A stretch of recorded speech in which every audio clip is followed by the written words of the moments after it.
Welcome to a brand new college football season. Today's the day. Kickoff time, 2022 college football season. This is Saturday, August 27th, and it is another season of the Saturday morning college football show, which is now called the Pub Hub. You know, keep it uniform across the board here on Pub Sports Radio. We got the NFL Pub Hub, got the NBA Pub Hub, and now we've got the college football Pub Hub on Saturday mornings. But it's the same great crew that you love joining you every Saturday morning this year. Once again, it's Ian Cameron, it's Conor Mac, it's Big Ragoo, it's DJ Big Boss, and we are here to break down what is a tiny card for a Saturday in college football compared to what we'll get the rest of the season. But still, we got 7 games involving FBS teams facing each other, although might hit on a couple of these extra board games. There's actually one bet I made on one of the extra board games, so I'll make sure I mention that before the end of the show. But it's great to be back. Let's go around the horn and get a few words from everybody. Excited, I'm sure, for the new season. Shout out to everybody in the chat as well for joining us. Remember, this show will be 10 a.m. Eastern time, just like last year. Every Saturday we will be here, and we will be breaking down as many of the Saturday college football games as we possibly can. Shout out to everyone in the chat. Hit the like button. Conor Mac, done a million shows together. We've bet a million college football seasons, it feels like by now, and still get the excitement and the juices flowing when the new season kicks off. Yeah, I was pretty pumped up, man. I've been waiting for football way too long this morning, and I didn't think I'd be that excited, but I am. So I'm happy to be here, and especially be here with you three guys. Wouldn't want to do it with anyone else Saturday mornings. No, exactly. We've been we're all college football specialists in some form. We follow the sport closely. It's all of us among our favorite sports to bet, and I know that's the case for DJ Big Boss as well. DJ, what's going on, my friend? It is great to be back with you again as well. Well, I got to give all the people out there, the initial "What up, thou?" because we live and direct, and college football is back. Yeah. So we excited. So I want everybody to pour up your coffee, your drink, water, tea, whatever you like, and get ready for some fun, man. Because you're gonna be watching this stuff all day into the night. If you got a honey-do list, go get it done because it's going down today. But make sure you stay right here and get these picks right now, though, and then you can handle all that stuff later. Yeah, absolutely. That's a great point, Nuke Worker. I love the summer. I love the weather. I love, going places, spending time outside. I love all that. I hate that it's going to get cold again in the next, 2-3 months, but it means football season's here, and that's the positive. That's the plus of it. Big Ragoo, one of my favorites. Just absolutely a blast hanging out with Doc once again in San Antonio earlier this year. That was a lot of fun. Big Ragoo, ready for college football. Ready for college football. It's a family affair. It's like Thanksgiving, hanging out with you guys every weekend. So this is a game I'm very passionate about. Football's king in my book. I love all the other sports, but football is king in my book. And I don't have, I have so much fun every weekend doing this weekend, year in, year out now with you guys. So I'm looking forward to the season. Small board, like you said today. We'll find some good spots. And then, as we move forward, we'll start creeping into the bigger boards. And we'll smash them right where they need to be smashed, right in the mouth and in the pocket.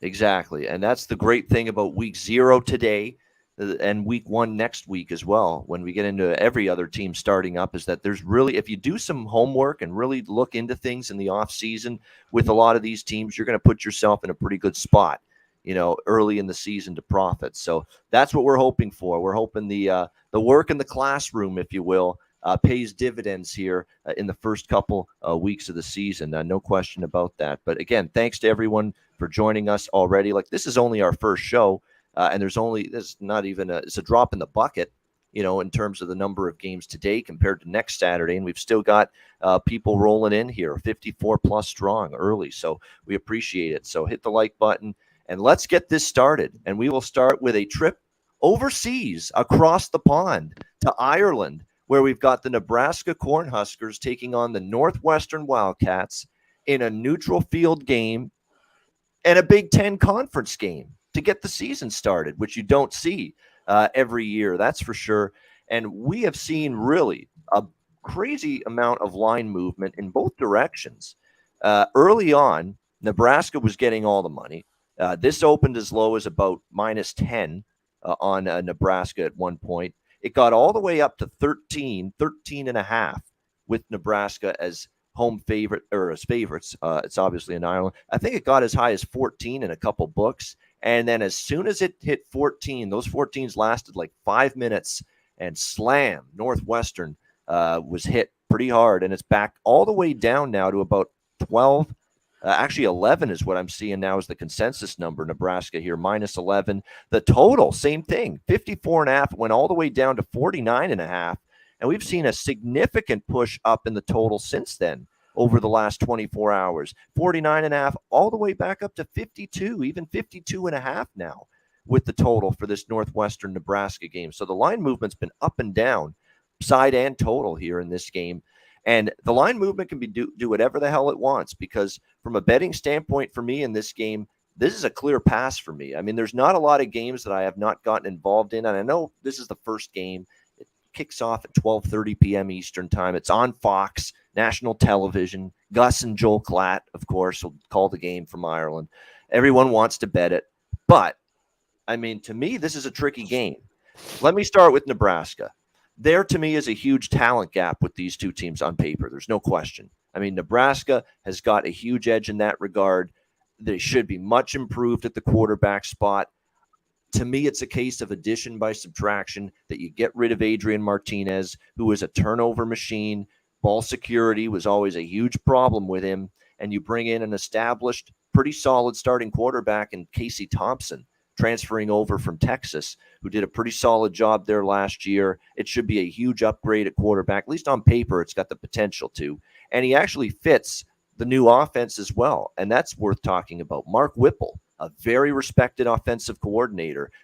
I think he deserves a lot of the credit for what we saw with Pitt last year. And why did Kenny Pickett have such a great year? I think the scheming and the play calling and of Mark Whipple at Pitt was a big factor for that. He actually convinced that, he's stubborn and pig-headed at times, Pat Narduzzi. He actually convinced him to actually throw the football around last year with Kenny Pickett. He wants to run the football every year, Narduzzi. And Whipple convinced him, we've got Kenny Pickett, we've got this talented quarterback. It's his final year. He wants to show off. He's going into the draft next year. Let's throw the ball. And they did that.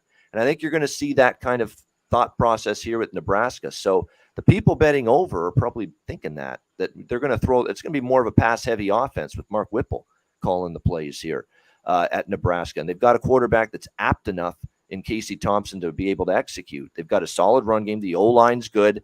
And the Northwestern defense was a disaster last year. So there is potential for Nebraska to move the football here and put up some points. But on the flip side, Nebraska's defense, I think last year, even with the close losses, the underachieving, the defense didn't play that bad. They only gave up mid-20s, low to mid-20s in points per game last year. The defense is pretty solid this year coming back. A lot of, I think the defensive line could be good. The secondary is an area where there's some experience back there. And you look at Northwestern, there's question marks galore. Now, they've got the great offensive lineman, Northwestern, that's going to go to the draft this year coming up. But there's question marks the rest of the O-line, and there's certainly question marks at quarterback with Ryan Helinski, who it looks like has been named the starter by Pat Fitzgerald, because that guy was definitely a guy that struggled when he got playing time last year for Northwestern. In fact, there were games he didn't start because of ineffectiveness for this Northwestern team. So there's a lot to figure out on that side of the ball for Northwestern. They barely cracked 20 points per game. We know Nebraska just crushed Northwestern 56-7 last year. Has Northwestern closed the gap to the point now where they're capable of hanging within 11 points of Nebraska? That's the big question. But here's where I stand, and then I'll pass it off to Conor Mac.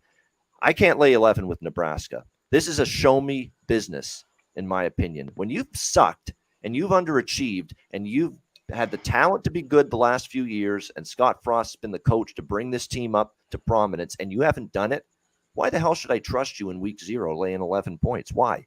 I haven't seen anything. They underachieve, and yes, there's a lot of things that point to this could be the year that we see that big jump, but we've said that maybe last year. We said that maybe 2 years ago. We didn't see it. So I'm not laying 11 in this spot on a neutral field with a team that's shown me nothing but underachieving. I ain't doing that.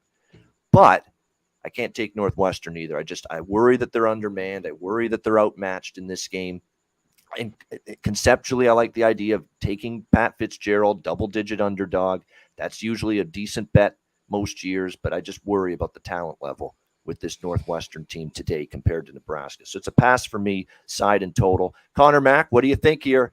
Nebraska, Northwestern. Yeah, there should be a game. You talked about the line movement yesterday. It was just wild from the early morning to maybe even getting to 14, which I thought, and then just dropped us down to 10.5. For real, that was just crazy. I thought. And then the total go from 54 to 50. Now it's bounced back up 52.5 was very interesting. Yeah, the problem with Northwestern here is their defense. That was their problem last year. We all know they got whipped 56-7. The defense, I think, will be a little bit better, except the secondary. They still have holes there. They have a problem in that secondary for Northwestern. But the offensive line is Fitzgerald says one of the best for Northwestern. They got to milk this game and run it. And, Helinski can't sling it around. He needs to be a game manager. So I think they need to run the ball there. On the other side, Casey Thompson, is he going to be that big of a difference than Martinez here that's out? We'll see, because he was a little bit mistake prone too at Texas. People are really high on him. Obviously, you get Nebraska, the transfers. It hasn't correlated. Scott Frost is basically, I'm still here, but I'm not doing anything, kind of. Like, I'm stepping back from play calls, everything like that. So this is interesting. Like you met Whipple, the new OC. Yeah, I can't trust Nebraska. They haven't been able to cover a game. Now this game's over in Dublin. The weather's pretty good, though. I don't see rain. There's always rain around the corner in Ireland, but it seems pretty good there this morning. If you like Nebraska, you got to think they get in the 30s. I thought that was an interesting bet. Nebraska score more than 30 was like plus 140, 150. I thought that was a little bit interesting early in the week. But yeah, there's no way I could lay it here with Nebraska. There's just this is a watch. I think Northwestern could keep this game tight. So I lean to the points, and I wouldn't play an over this early on the total. All right, good stuff there. Now, today we've got a shorter card, so I'll try to mention some comments from people in the chat here, including Jake Kaiser, who's worth mentioning his comments, not only because he watches all the shows and he's a loyal viewer. He's great to see him in the chat, but he's also a Nebraska fan. So he's actually got unbiased opinions when it comes to Nebraska. He doesn't say bet Nebraska every week. He says, please just win the damn game and look decent. With that said, I'm on Northwestern. So there you go. That's Jake, the Nebraska fan, saying, I ain't laying 11 with this team. Jake's a smart man. He's not doing it. I got to see it before I believe it, says Jake, and I agree with him when it comes to that for sure. All right, Big Ragoo, let's go to you next. What do you think here, Nebraska Northwestern? 2 3-9 teams off of shitty years. Frost is running out of excuses. He's revamped. He went heavily in the portal. He brought Whipple, Mr. Whipple. Please don't squeeze the Charmin for older guys like me, Whipple. But he was definitely the architect of that offense at Pitt, and their successes.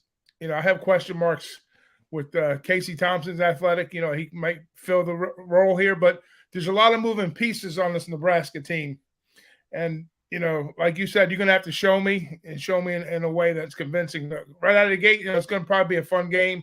This is a game that was supposed to be played during the COVID year that they kind of rescheduled to play it over there in Ireland in 2020. They kind of got off of that. But I think Nebraska's this is make or break year for him. I mean, if they don't get to the Big Ten or Big 12 or Big Ten championship, they're going to be done. They're going to be out. So I think going forward with this particular spot is they're going to be some points scored. But I think Northwestern's defense, they had many struggles last year, and like Connor said, their secondary is a little weak. It's not up to par, but Fitzgerald in the 17th year, he rarely has losing seasons back to back. And I think like one time in his career, he's had back to back losing seasons. Not to say they're not going to have a losing season this year, but they're definitely going to improve off of last year. And Fitzgerald, he's a disciplinarian. He's got a lot of smart kids at Northwestern. He's got a system that they'll buy into it, whether he gets the talent, up to speed quick enough to kind of compete early on. I think there's a lot of moving pieces on both sides with both of these teams to kind of, first out of the gate, And I think Northwestern is going to be up to the task to keep it a little bit closer than what the odds maker thinks. Like DJ and I were talking a couple weeks back about this game, and I told him, I says, you're going to see the number kind of creep up a little bit. I was kind of hoping to get to the 14, but I backed off. I got 13.5. I put a tweet out the other day, says wait till kick, but I guess that was the wrong move because the line's kind of tipped way down here. So I think Fitzgerald and company will have enough talent to kind of compete on early, because I think there's just too many. There's too much going on in Nebraska to kind of pull it all together early on. For the double digits, there's way too many points in my book. So I think Fitzpatrick, like I say, he's a winning coach. He's been there 17 years. He's got disciplined players. Maybe not the most talented group, but I think they'll compete. They'll be better on defense. And the thing with the offense with Nebraska, you're not going to have Martinez, like Conor says, pulling down the ball, rushing for 200 yards. This is going to be a more balanced attack, and I think they're going to have to figure it out. I think Northwestern can play within themselves and keep it a little bit closer than the number. Good stuff indeed. Now, I'm reading some things that Omar Manning for Nebraska was supposed to be one of their best receivers, and that's why I'm hesitant here to bet his prop. Because I want to bet some. A lot of these. That one thing I love now about the legalized books is that you get player props for a lot of college football games now in the regular season. You never used to get them, so get ready for a lot of player prop bets from me on the show this year. And I had 2 targeted for Nebraska because I know with Whipple there they're going to throw the football more. Yeah, that's a fact. And Northwestern secondary a little depleted. We're a little concerned about it. So I was targeting Omar Manning and Trey Palmer, top 2 receivers for Nebraska, for their over receiving yards. You can get Trey Palmer over 67.5 receiving yards at FanDuel, among other books. So I love that bet. Trey Palmer's a great receiver. He's got a better quarterback now. They want to throw the football more. That's the Whipple offense. And, of course, a secondary that's a little questionable for Northwestern. But I'm seeing things that Omar's got. Omar Manning, who's supposed to be one of the top 2 receivers on this team for Nebraska, he might have a torn meniscus and may not play today. I'm reading that on some Nebraska message boards that he may not play here, and it might have and has a torn meniscus. Now, I'm not seeing it listed anywhere. If you look on the depth charts, they say doesn't have an injury, but if the Nebraska message boards, the people that follow this team closer than anybody, are saying he might not play today with a torn meniscus. There might be some truth to that, so keep an eye on that. But if he does play, maybe that's why his receiving yards prop is only 38.5, because that seemed pretty low to me. So keep an eye on that. May not see Omar Manning, which means Palmer becomes the go-to guy at receiver for Nebraska. And I already bet Palmer, Trey Palmer, over 67.5 receiving yards. I think that's a good look. DJ Big Boss, what do you think here? Well, on this one right here, I think the bookies took the shortcut on this one, because it looks like the number is based more off of what happened last year. The way around, like you guys already discussed. Martinez, I took a look at the game. Martinez was a big factor. And let's talk about the Northwestern team from last year. They were kind of spotty the whole season. I mean, the first 5 game was like win, loss, win, loss, win, loss.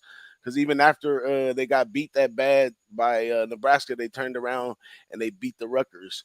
So, they were damaged by injury, a whole lot of things. And Pat Fitzgerald, he's a seasoned guy. He knows what to do in these type of situations. He can never count him out. Everything recruited under him is his system. Just a bunch of pluses. But I do see a whole lot of value with taking Northwestern plus the points because the bookies, I believe, took the shortcut on this one. On paper, Northwestern looks way better on paper. They're getting 9 back on offense, 5 on defense. Nebraska's only getting 7 back, 5 on defense. And then on the fact of the matter is Nebraska is replacing the quarterback and Northwestern is returning the quarterback. That's a big advantage as well. So I think this one is, you should put it on upset alert, but I'm pretty sure everybody's tippy-toeing into the season, especially on 0 week, because we never know what happens. So I wouldn't advise too much money line play, maybe a little sprinkle, but I really like Nebraska plus the points. But I got to the window already with the under, believe it or not, and with the offensive coordinator change and expecting the pass and all that, I think it's a little bit of an oversight because it takes a while to get that kind of stuff going. Defensive coordinators don't usually just come in and just start booming unless like the whole, they coming from a whole different conference and nobody really seen what they have to display. And even at that rate, it takes a while to get the players aboard. It takes a while to get the pieces that you need, all that kind of stuff, considering the offensive coordinator change. So I think that's going to slow the game down a lot as well. Of course, they're going to be looking at, it's a conference game, so they're going to be trying to play it slow, looking at ball control and all that good stuff. And then you got other factors, more on the conspiracy theory side, but, still relevant, that the travel, they're traveling. This is the first time either one of them played out of the country.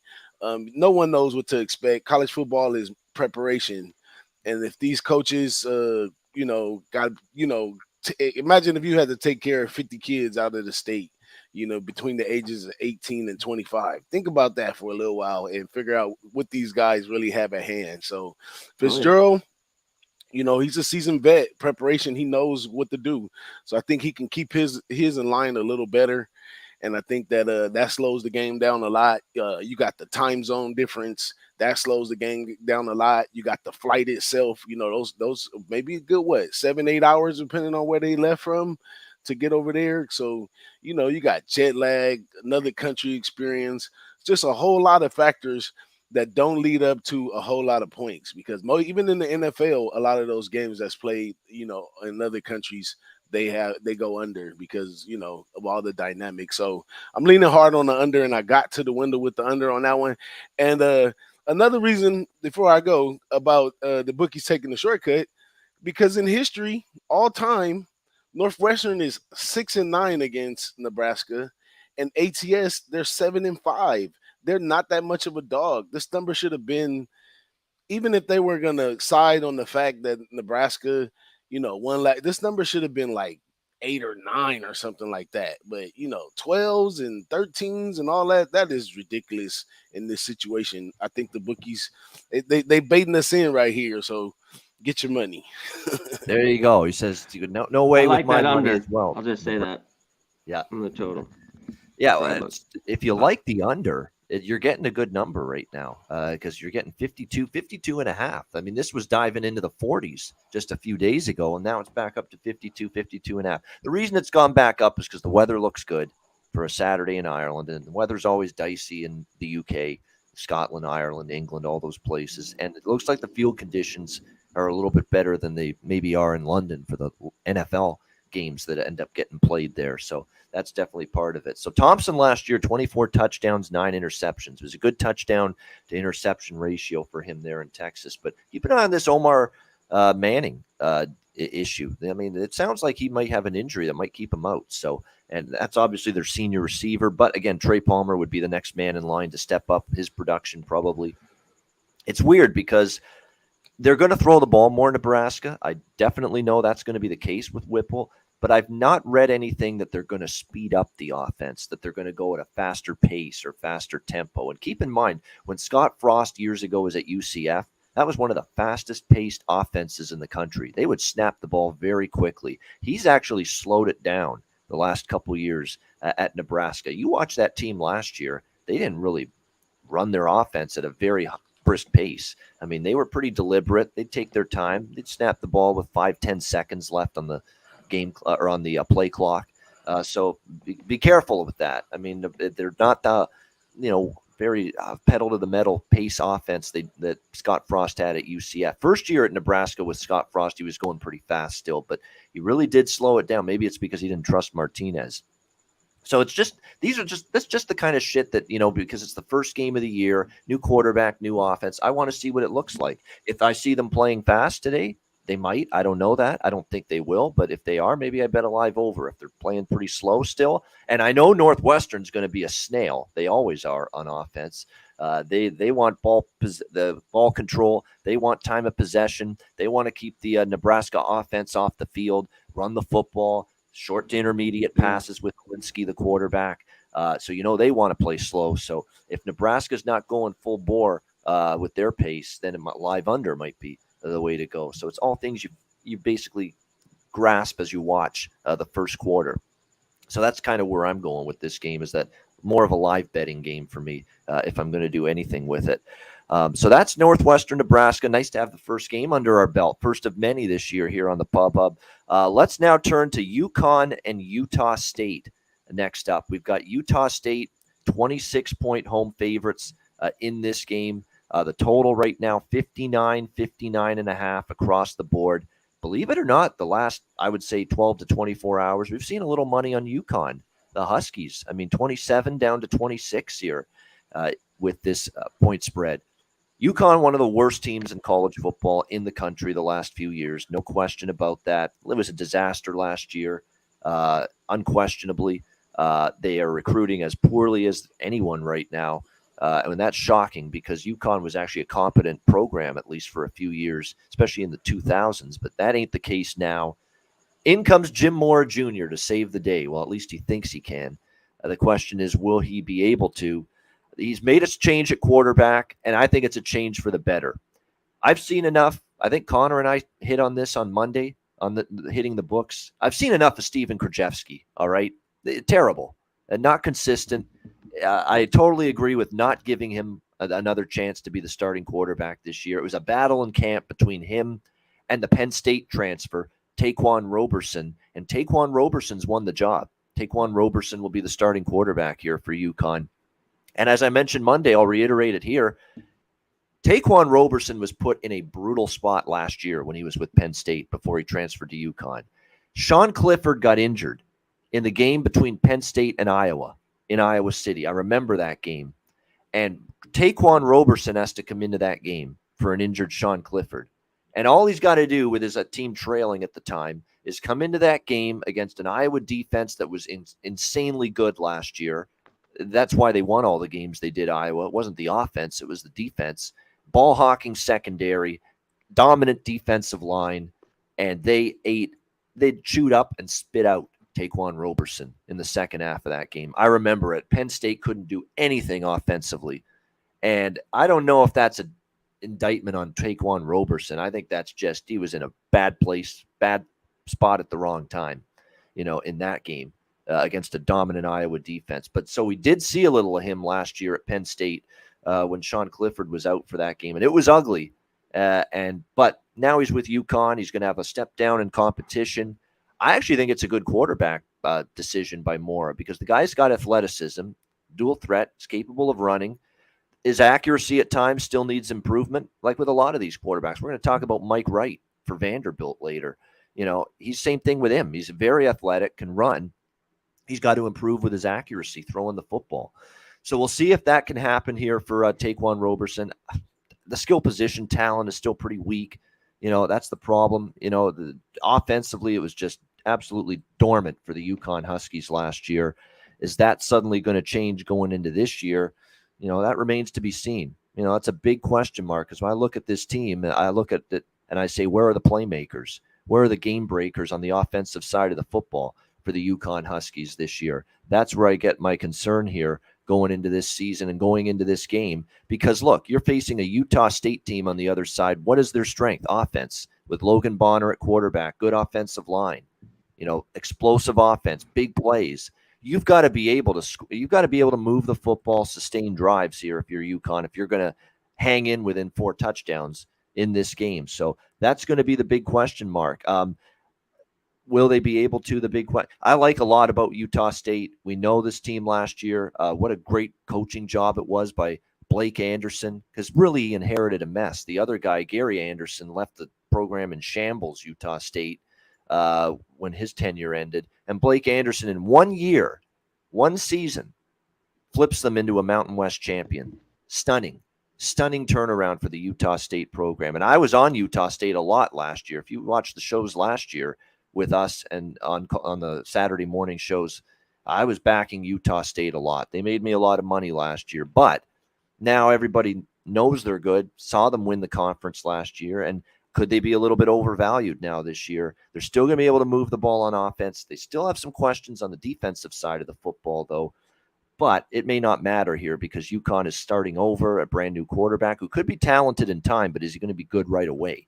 That's going to be the big question. So at the end of the day, I actually have a slight lean to UConn just because it's a lot of points I think I think this quarterback could be better, potentially a lot better than people think. Roberson for UConn, but again, there's questions with the O-line. There's questions with the offense in general because they were so putrid last year, and the defense was terrible, and that concerns me enough to stay off betting UConn here in this spot because the defense was that bad last year, and they're going up against an explosive offense with Utah State and a great offensive line's got most of their starters back there, and Logan Bonner, a very experienced quarterback who's been with Blake Anderson for years. They were together at Arkansas State, and they both basically left Arkansas State to Utah State at the same time. So I do lean a little to UConn, but man, do I have the guts and the gumption to bet UConn without knowing or seeing for sure that they're going to be even a little bit better? No, I don't. So pass for me here on this game.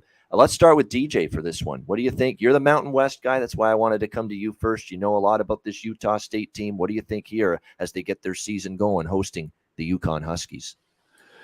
I'm like you. I don't have a play on this one right here because, of course, in these times we want to take those points, but I just can't take UConn with the job they did last year. I believe they was one of those teams that didn't play during COVID. Like too many repercussion things they got to do this year to get it back going, opposed to Utah State coming off a natural high, winning the Mountain West, great coach. You know, Logan Bonner staying behind to play another year, that's a big deal. But the strange thing to Utah State is, you know, people have them in the number 3 and sometimes the number 4 spot in the Mountain West, and they're the returning champs. So, you know, and I get it, but at the same time, in this situation, this is a chance for Utah State to come out and let loose and show people that they should be ranked up a little higher. So I'm pretty sure they got the will to win and trying to run it up a little bit today. So if I had to take a play on this one, I just have to take Utah State and all, you know, covering all those points. All right, would have to take Utah State. That's the problem is over on how many stops is this horrendous UConn defense going to get, because it was trouble for them last year on that side of the football, and they don't get an easy task out of the gate here to begin this season facing Utah. Now, Utah State does lose a few of their top receivers from last year. That is worth noting, but receivers can be replaced. I'm always more concerned when I see the offensive line throwing trees, over. Huh? Yeah. I'm always more worried when the offensive line is starting over, and that's not the case with Utah State. They've got over 100 starts back on the offensive line this year. That offensive line's loaded, so I've no doubt they'll be able to find new receivers to step up to fill the void of their top 3 receivers from last year being gone. So I'm not as worried about that. What do you think here, Big Ragoo, with UConn and Utah State? We're always worried about the number, right? That's what we're here for, the number. We know that there's no way in the world that UConn's going to beat Utah State at Utah State. But Utah State's 3 losses did come at home last year against Boise, BYU, and Wyoming. And, you know, they ran into a little snafu after that Boise, a little hangover. The next week they had to play BYU, which wasn't an easy look. But they do score. You know, they do score a lot of points, and Connecticut does give up over 40 points per game. So I was trying to look at it from a total perspective. I was maybe like leaning towards the under, but one thing I went back and looked at Utah State, their games, kind of interesting. They're very low scoring in the first quarter. I think they averaged like 4 points last year during the first quarter. And then at halftime, they're at like 14. And then they turn it on in the second half. So if you're going to be interested in Utah State, maybe look at a live play with them early on the under, and then maybe smash them on the over in the second half. But there's really no way to make out of sense out of back in Connecticut, other than, you know, maybe you think the number's a little too high for Utah State here. But, you know, I think they're going to probably win. I think it has to be a Utah State or pass spot here without a doubt. I think, you know, we're probably going to see anywhere between 27 and 31 points on the cover side for them. So it's going to be the low side is going to be the cover, and the high side is going to, you know, put it over, you know. But I think we'll see probably maybe like a 40, 46, 45, 48 to maybe 13 or 17. If UConn score 2 touchdowns, they'll cover. If not, then Utah State's covered. But that's my look. As far as the offense, you guys covered all the data based on more coming in and trying to pick up the pieces. Like DJ said, they're coming off of a COVID year prior, and they were putrid offensively the year after that. And then they're trying to look for answers right here. So whether Moore is a fit in this spot, I think he's doing it for the coaching aspect to see if he's got something left in the tank for him. Kudos to him to try to resurrect that program a little bit. I mean, I think the OC comes out of Maine. He was a head coach out of Maine at FCS up that way. But real low numbers for UConn and big time turnaround, like you said, for Utah State last year. We'll see if they can repeat this year. I think they got them picked like third or fourth in the Mountain West here, so they're expecting bigger things out of other teams in the conference. So they're not giving them much credit for that. But today's a different story.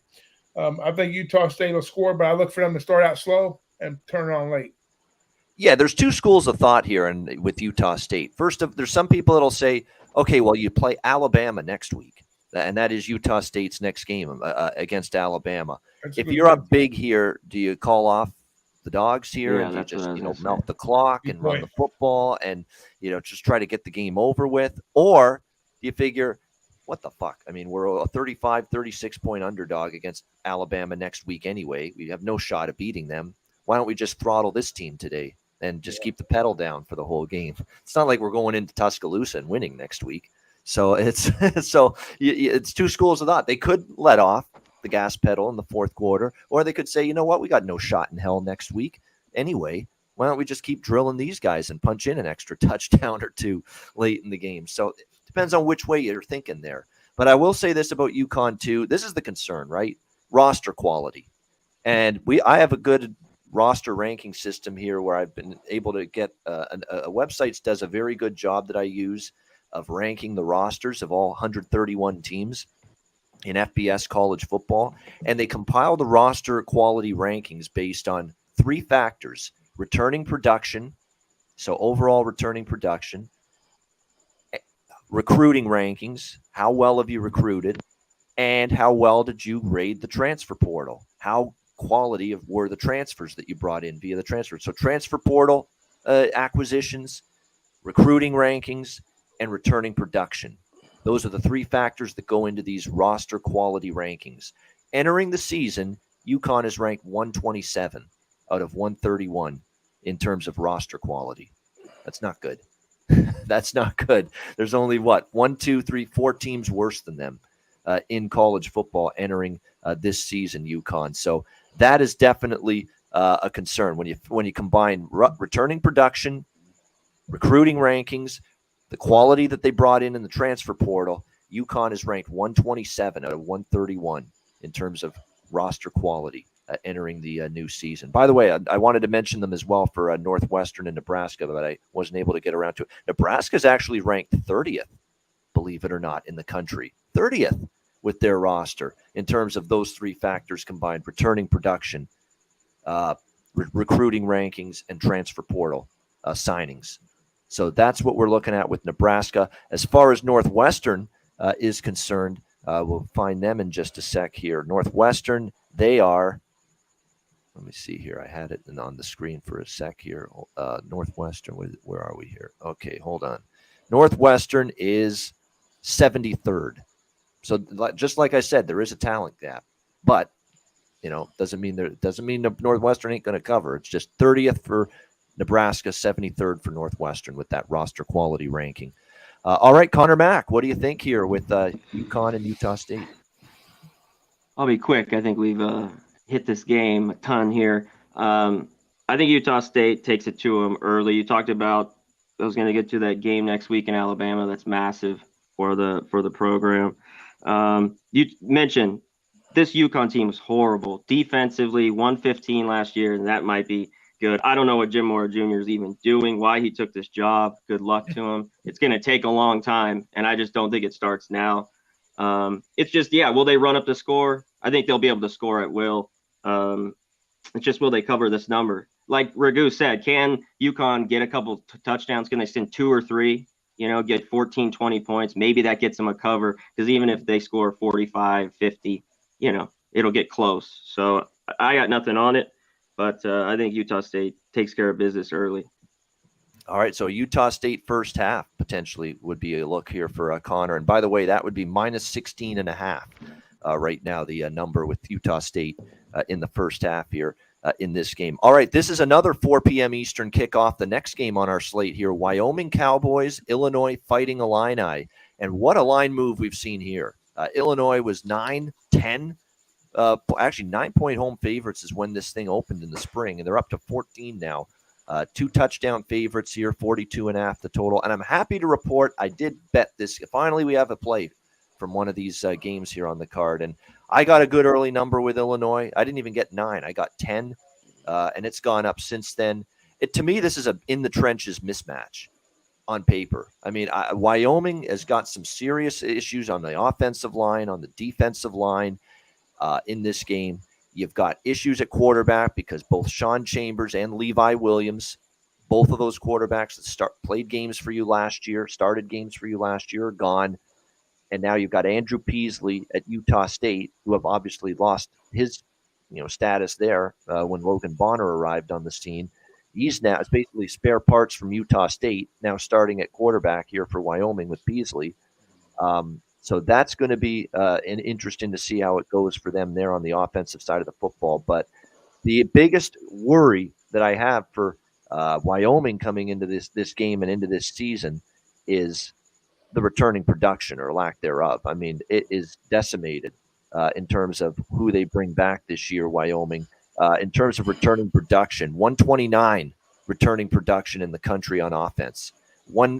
On defense, rather, 127 on offense, 129th overall out of 131 teams in college football FBS, Wyoming returning production.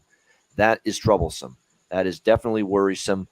They're only in terms of roster quality, they are only 126th in terms of their roster.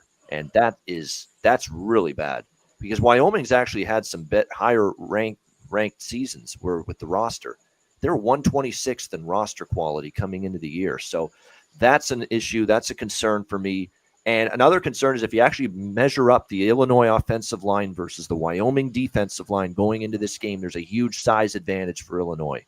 It's an undersized Wyoming defensive front, and that's a problem because what's Illinois going to do on offense? We know what they do with Bielema now in year 2. They're going to run the football. They're going to pound the rock, and they've got an awesome running back to be able to do just that coming into this game and into this season in Chase Brown. In fact, one of my favorite props today if you can find player props, if you have access to them, take Chase Brown over 104.5 rushing yards. It's a big number, but man, I think he's going to absolutely rip it up today. Just real quick. No, go to Prize Picks. Enter promo code Pub Sports, put 100. They'll match you 100. You can take him. He was at 101 yesterday, and maybe it's up now. But just throw that out there. You can catch it right there. So go to Prize Picks. Hit it. There we go. That's right. Exactly right. Now, is Illinois a team that I'm high on? Go to Prize Picks. Go to Prize Picks. There you go. Support Prize Picks. Great sponsors here at Pub Sports Radio. Great for fantasy betting, prop betting, all that stuff. Prize Picks I've used Prize Picks before. It's fun. So definitely check it out. Support Prize Picks. Great sponsors here at Pub Sports Radio. No question about that. So I like that prop a lot with Chase Brown. I think they're going to run the football down Wyoming's throat, and I think Wyoming will be powerless to stop it because it's just an undersized defensive front, and Illinois is just going to lean on these guys for 4 quarters, and they'll probably really wear them down in the second half. Am I high on Illinois this year? Not necessarily, but I think this is a great spot to get a good first game out of your system. Remember, they beat Nebraska last year in the season opener, and they actually played a pretty good game there as well. So they have a matchup edge. They have an edge in the trenches. They are going to start Tommy DeVito at quarterback, Illinois, the Syracuse transfer. I couldn't care less, to be honest, because I don't think he's even going to be a factor in this game. They're just going to be able to run the football, I think, so successfully and so well that it's going to put Tommy DeVito in situations where he's not going to have to do too much. And those are usually the situations you want Tommy DeVito in, especially if you watched him at Syracuse. Unless maybe he needs a change of scenery. Maybe Illinois, he's going to play better potentially. But, Obviously, he didn't play great there. He's at Illinois now. And there's going to be times they're going to need him to step up in the passing game because, look, Illinois is not going to have success running the football every week against everybody. I just think they will today. So, but in this game, I don't think they're going to need a whole lot of production in the passing game out of Tommy DeVito in this one. And for Wyoming, it's just a tough travel, tough opener on the road against a Big Ten team. It looks like it's a tough spot for them. Now, you can say now that it's up to 14, I'd get a little cautious now that the number's gone this high. I mean, I do think Illinois will win by 14 plus, but now that it's gotten up to 14, don't like it as much, but I'd still lean Illinois at the current. I agree with the move to the under as well. I mean, that total's been hammered down from 46 all the way to 42. It was 44 just a couple days ago. Now I'm seeing 42. I don't think Wyoming's offense is going to do squat against Illinois' defense because Illinois defensively, I thought, really came on strong, played well down the stretch. I thought the defense actually was pretty decent for the Illinois Fighting Illini last year, and that defense should be pretty good this year as well. And Wyoming, very limited offensively. They're starting over again on the O-line a little bit as well, so I can't see them moving the football, putting up points in bunches. And Illinois probably will put up a bunch of more points, but it's going to be methodical. It's going to be taking time off the clock. It's going to be run heavy. So I agree with the move to the under. Let's start with you, Big Ragoo, with this one, Wyoming, Illinois. I totally agree with that move to the under. I'll start off saying I already played the under at 44.5, so I'm locked in on that. That's my play. But let me give you the breakdown to what you were saying regarding Illinois. Now, last year, Illinois was 115th in scoring, 112th in total offense. So they're not an offensive juggernaut, but they're going to play Brett Bielema style football. You know, they're going to play Big Ten smash mouth football. And Wyoming on the other side, you know, that's kind of their MO too. Before, you know, especially after a guy named Josh Allen who would kind of light up the scoreboard on occasion, and they would probably play a little bit better on the road than at home. But these are the type of games that I don't think they can sneak away and win because they're going to be undermanned, under-talented in this particular spot here. They've lost a lot of guys in the portal, which you wouldn't think that Wyoming would be a school that would, you know, launch off a bunch of kids. But, you know, they Bo recruits very well out there, and he has had some talent. But they're a little thin on talent this go around for Illinois. And I totally agree with the underplay. I don't agree with the 14. I think that's a little too rich, even though they might be a little bit under-talented. But they're still going to play. They're still going to show up. They're still going to play the game. You know, just one of these spots where Wyoming is, you know, away from home. They're a tricky team. They have pulled off some wins away, but not this year. You know, they're like you said, they're a little undermanned, a little under-talented, and my luck here is on the under. I just think, you know, they're going to play Big Ten football. They're going to dictate the pace, the physicality of the game. It's going to be a slower type of pace, and I don't know if I even at 42, you know, you still might be able to get in on that under possibly, but I would have to lean towards the under now, but I'm in at 44.5 and 42. You know, it might be a little sketchy once you start getting into the lower 40 numbers. You know, even though 44.5 is a mid, I still think it's safe because you need 6 touchdowns for it to go over. And I don't think we're going to see 6. We might see 4 or 5 max, and maybe a couple field goals in between. So maybe 4 touchdowns and a couple field goals. I think we see like right about 42, 41, 30, 39, 38. You know, then all you need is a turnover or 2, and then next thing you know, the game pops over. But I don't think I'm not trusting Illinois to cover the number, but I do like them to win the game, and they control the pace of the game with an under. 27-10, 28-10. That's what I have in mind for a final score in this game. I think that's probably what it'll be. Like, Illinois won't go berserk scoring, but they'll be efficient. They'll just run the football. They'll wear down Wyoming as the game goes, and I think it'll be like a 27, 28-10 type of win, I think. And I really don't see why. Look at Wyoming offensively. Both quarterbacks last year gone. Top 2 wide receivers, including Isaiah Nair, gone.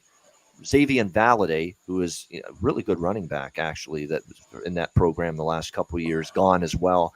I mean, the O-line's decimated, depleted. So there's issues right now galore with Wyoming. We'll see if they can overcome them today. It won't be easy. We'll see if they can. What do you think, DJ Big Boss? Here's another team from your neck of the woods, Mountain West country here, Wyoming. What do you think here for them today against Illinois?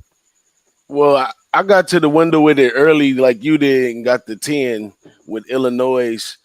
Simply because Wyoming is depleted. They were totally violated to the portal, and with good reason too. Because what they had on defense, the running game they had, the offensive line, the defensive line, the players they had, they did really well last year, and and because of the portal, they got to go some different ways. So they only returning 4 on offense, 4 on defense. Ian mentioned, their rating as well. So that just double clarified it with me. So I don't know. At any number, though, I'd still take Illinois, even if it goes up to 14. This is going to be like in blowout fashion. Overall, from what I've seen so far, it looks like the Mountain West teams are not going to do as well as they did the past few years out of conference, because in this one right here, I think Wyoming's a little outcoached, outclassed, all kinds of issues going on with that situation. And Illinois, on the other hand, they're looking at the brighter side of things. I feel that the transfer quarterback DeVito from Syracuse, I think he's a playmaker. Not much blocking at Syracuse. I mean, when I watched him, every play he pretty much had to run to the left, That's run an to the excellent right. point. That's an excellent point. They had a terrible offensive line there the last couple of years, Syracuse. Yep. Yeah, so coming over to Illinois, being able to rely on the run allows him to be the playmaker that he is. And I think he gets out there and shows us a little something today. As well as that, the new offensive coordinator that they got over there, his name is Barry Lundy. He's a high tempo offense guy, and what they showed in the spring, that everybody's adapting well to it. They're excited for it. So you can expect Illinois to do a lot more offensively, especially with Brett Bielema, because he's that type of coach. So we're gonna start getting this is his second year here. He's gonna start getting a different look of who Illinois is when you see this offense come out here. And then of course they're gonna do that thing on the defensive side of the ball. Luckily, playing the Wyoming, they don't really got much to offer. And that guy Peasley, the backup quarterback from Utah State, he played horrible last year. Every game when I can't think of his name right now, but the starting quarterback now on Utah State, every game when he was injured and this guy came in, they lost big time. That guy is not the best quarterback. Not an Andrew Peasley fan, yeah. Yeah, Peasley, he's not it, man. So I think that that leaves Wyoming screwed for the season. And this is not even like a cold weather game or nothing. They don't have no advantage in this game right here. They like a fish out the pond. So I think Illinois covers maybe by even 20 or something. I don't know. I really can't understand how Wyoming's going to get on the board at all. So maybe the play is Wyoming team total under, but they'll probably give you a nasty number anyway to creep them out of there. It was 14.5. 13.5 right now. See, it's under the key number. See, 14.5 would have been key, because I don't see them scoring anything more than 2 touchdowns, even if the new group works out well and Peasley makes a couple good throws. But let me go back, because the Peasley fans, I know they out there somewhere. But also in Wyoming's offense, the quarterback is more of a facilitator anyway, and a runner at most. So he's not even he's more of a throwing type guy. I don't see him as that tough guy like Wyoming brand, nothing like Sean Chambers or none of that. So I think that they're screwed. So go ahead and jump on Illinois at whatever number you can get at this point. And this is going to be the easiest win on the board today. Wow. Sounds like they're playing UConn. See, I thought I liked Illinois in this game, but not nothing compared to DJ here. Holy shit, he's confident. Don't even worry about it. You're gonna see something different. Yep. It's gonna be fun. Enjoy. Yep. Pop some popcorn. There you go. And thank you, El Dorado Custodian, $50 dono, our first dono of the season here on the College Football Pub Hub show right here on Pub Sports Radio. It's thanks to people like El Dorado and your generosity to us and the channel. And supporting is why we're here and growing every week, every month, every year as a channel. Thank you very much. We appreciate it, my friend. Good luck to you this college football season. Make sure everyone in the chat, everyone there, Mark Schillingberg, Tori, Andrew, G. Martinez, Trans Canada, Sharpie. Make sure you check out his MLB show, Prize Picks. My gosh, his strikeout props are incredible, the record he's got with that this year. Dabby Cabs coming up right after us, 12:15 p.m. Eastern time, the first live college football betting show of the season for Northwestern, Nebraska. So stay tuned for that right after the Pub Hub. Everybody in the chat, we appreciate you very much. All right, Conor Mac, what do you think here, Wyoming, Illinois? Yeah, I think Illinois wins this game. You know what I always have the biggest problem, though, is laying points like this. Now that it's over 2 touchdowns with Brett Bielema, he just seems like a guy, when he's a favorite, can't get the job done. But I think they're so much better. You know, Wyoming hasn't got any better. They were third last year. They were very good against the pass, 177. They gave up 170 yards on the ground.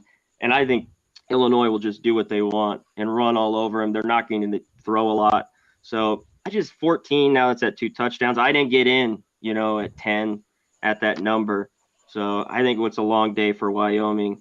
But yeah, I'm off the game. That's just my lean. I think they take care of business. And the total, it's dropped too low. I love a good under, even with these low. And when they get down this low, can Wyoming get to 10 points? This is just week 0 here. We need to watch a whole lot of talk for these games. I need to just watch this shit today. There you go. Yep. Hey, I always had, not to interrupt, but I always had a rule of thumb. Like if I seen a game was sitting at 40, I would smash the under. I didn't care who it was. Hey, yeah. Usually there's a point spread system with unders that if they, there's a value buffer built into it, and there's like a break-even point, and then when it starts getting down to the 40s, there really should be like 36, 37 type games. So keep that. Yeah, if I ever get the link, I'll put it in the chat. Probably next week, I'll put that in the chat so you guys can look at the value numbers on totals. Yeah, that's a great point too, because there's a lot of people that try to get a little too cute sometimes with totals in college football, where they try to bet the lowest totals, like the 37, 38, 40, those totals over just because they think they're so low. And They bet the totals that are 78, 80, 85 under because they think they're too high. Yet I find the lowest of the lowest totals still go under, and I find the highest totals often go over in college football. Like even those totals that are like 82, and you think, okay, too high scoring, explosive offenses, too fast paced offenses, but it's too high, and it ends up being like 45, 42 or something, and it still goes over the total. Yeah. Real quick, tempo, with these two, obviously slow. Wyoming was 113 last year. Illinois was 93, so just slow. Run it today. Yeah. That's exact, and that's too. Neither team is going to be anything more than a snail in terms of offensive pace this year. That's definitely a big part of it as well. All right, that's the afternoon games. Now the rest of them are at night. So let's go to, how about this? A little Conference USA matchup here to get the season started. In that conference was Charlotte and Florida Atlantic. Florida Atlantic, 7-point home favorites, 59.5 the total here in this game. I actually have 2 plays, side and total, for this game. I took Charlotte at plus 7.5. It's down to 7. This is just me not trusting Willie Taggart. All right. Willie Taggart has a losing record straight up as head coach at Florida Atlantic. I think he's 10-11 in the 2 seasons there at FAU. And they're saying this is probably best team yet. People love the offense on paper, and I don't disagree. I think they've got playmakers. I think they've got tons of weapons on the offensive side of the football. I've not ever been a big N'Kosi Perry fan, going back to his days at Miami before he transferred to Florida Atlantic. But, this is the best offense he's worked with. And if he's ever going to have a huge season, and we know there's talent there with Perry, it's going to be this year with this offense, because they've got all the parts to be one of the best offenses in this conference, in my opinion. No question about that. And we know Charlotte's defense was very giving defensively last year. They were awful. I'm reading some stuff that's a little troubling about Charlotte's defense coming into this game, where they kind of struggled in camp. So I'm worried about that. It's also why I like the over. And initially I liked Charlotte more than the over. Now I've kind of flip-flopped. I like the over more than I like Charlotte in this game. So I like the over, though. I think we'll see points, because I think we talked about this guy last year and last couple of years when we've talked Charlotte. I think Big Ragoo has for sure. Chris Reynolds. I actually like this quarterback for Charlotte. He's capable. He's got a pretty good arm. He's capable of moving the rock, moving the football, putting points on the board. He's been here now for, I think this is his 3rd year now with this Charlotte team. He's been here a long time. And this is a Charlotte team that I think could score some points themselves. And they're certainly stronger on the offensive side of the football coming into this season compared to their defense. So Florida Atlantic also, from what I read, they want to speed things up a little bit this year, play a little faster.